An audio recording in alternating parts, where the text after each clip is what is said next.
শেষত পাকিস্তানে বৰ্ণনা কৰে নিজৰ পৰাজয়ৰ কথা। কিদৰে ভাৰতক নতশিৰে প্ৰণাম কৰিছে সেই কথা বৃহস্পতিবাৰে ভ্ৰমণৰ সময়ত স্বীকাৰ কৰে। পাকিস্তানৰ প্ৰধানমন্ত্ৰী শ্বাহনাৱাজ শ্বৰীফে দাবী কৰে যে ৯ আৰু ১০ মেৰ নিশা তেওঁলোকক হঠাতে আক্ৰমণ কৰা হৈছিল। আনকি পাকিস্তানী সেনাৰ অজ্ঞাতে এই আক্ৰমণ সংঘটিত হোৱা বুলি তেওঁ স্বীকাৰ কৰে। পাকিস্তানৰ সংবাদ মাধ্যমৰ সূত্ৰ অনুসৰি প্ৰধানমন্ত্ৰী শ্বাহনাৱাজ শ্বৰীফে আজাৰবাইজান ভ্ৰমণৰ সময়ত এক অনুষ্ঠানত অংশগ্ৰহণ কৰিছিল।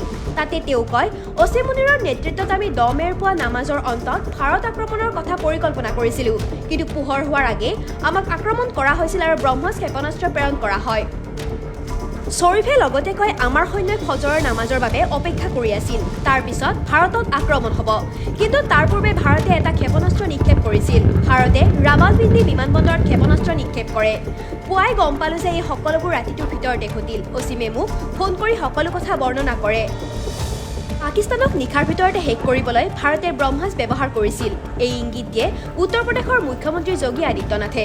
অৱশ্যে এই ভয়াৱহ ক্ষেপণাস্ত্ৰ প্ৰকৃততে ব্যৱহাৰ কৰা হৈছিল নে নাই সেই সন্দৰ্ভত সেনাই কোনো বক্তব্য দিয়া নাই।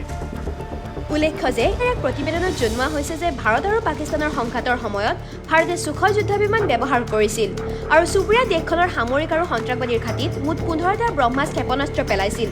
পাকিস্তানে এতিয়া ক্ৰমান্বয়ে উপলব্ধি কৰিছে যে ইয়াৰ পৰিণতি কিমান ভয়াৱহ। তথ্য অনুসৰি এই যুদ্ধত পাকিস্তানৰ কিছুমান বায়ুসেনাৰ ঘাটি যেনে কৰাচীৰ নুৰ খান এই আক্ৰমণতে সম্পূৰ্ণৰূপে ধ্বংস হৈছিল। News desk report, TV nine Assam.